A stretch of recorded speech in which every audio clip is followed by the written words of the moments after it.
During the 1930s, hiding valuables was not a clever trick or a novelty. It was a necessary survival skill shaped by poverty, distrust, and hard-earned experience. Families who lived through the Great Depression understood something modern households often overlook. The safest place for something valuable is where no one would ever bother to look. Broken, worn, or discarded household items became intentional concealment tools because they blended perfectly into hardship. Nothing about them suggested worth, and that was the point. This practice was not folklore. It was common behavior among families who had already seen banks fail, neighbors turn desperate, and authorities confiscate property with little warning. Valuables hidden in obvious places were liabilities. Valuables hidden inside broken objects became invisible. A cracked lamp, a warped drawer, or a stove part that no longer worked carried a strong visual message in the 1930s. Poverty. Burglars, relief workers, tax assessors, and even extended family members made fast judgments based on appearances. A home filled with visibly worn items was assumed to have nothing worth taking. Families exploited that assumption deliberately. A broken object discouraged curiosity. No one dismantled what appeared useless because time and effort mattered, especially during shortages. That psychological barrier protected valuables far more effectively than locks or hiding places that looked intentional. A modern parallel is still applicable today. Storage that signals neglect or low value remains largely ignored. Old electronics, damaged furniture, and non-functional tools still benefit from the same visual bias when used correctly. Radios were among the most effective hiding places once they stopped working. A dead radio was often pushed to the side of a room and forgotten. Families hollowed out internal compartments and placed cash, jewelry, or small documents behind speaker cloths or inside cracked casings. Because radios were already complex and fragile, no one questioned strange rattles or missing screws. Kitchen items served a similar purpose.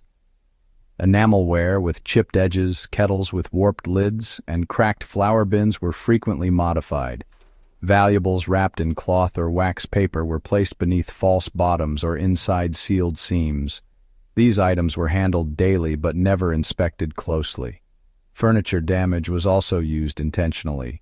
Chairs with broken rungs, dressers with jammed drawers, and bed frames with loose joints became long-term storage. Families understood how to access these spots quietly and quickly, while outsiders saw only structural wear. Today, the same logic applies using modern equivalents.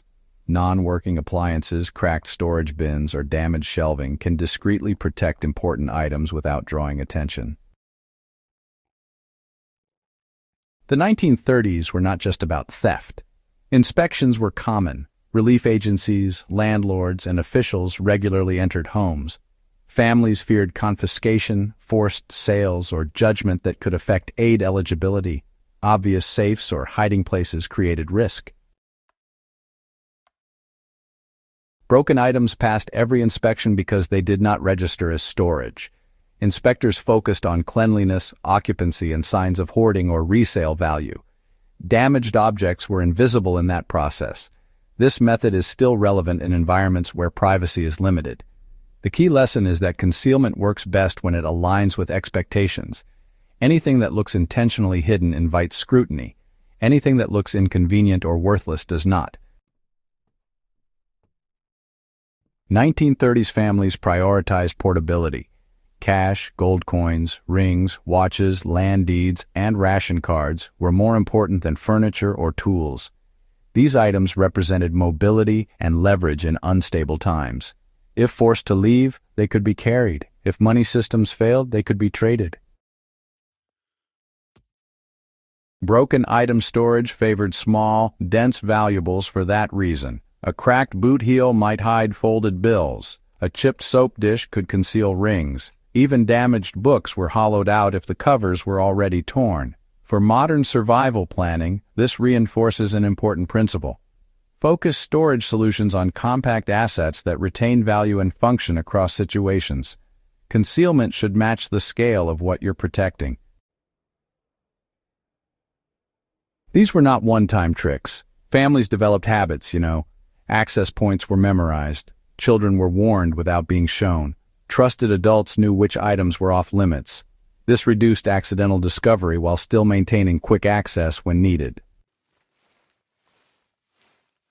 Importantly, the object itself remained in use or in sight, like a kettle stayed on the stove, a broken radio stayed on the shelf. Removing or hiding the item would have defeated the purpose by signaling importance. Applying this today means, well, integrating concealment into everyday surroundings. A hiding place that never moves and never attracts attention outperforms one that feels clever but unnatural.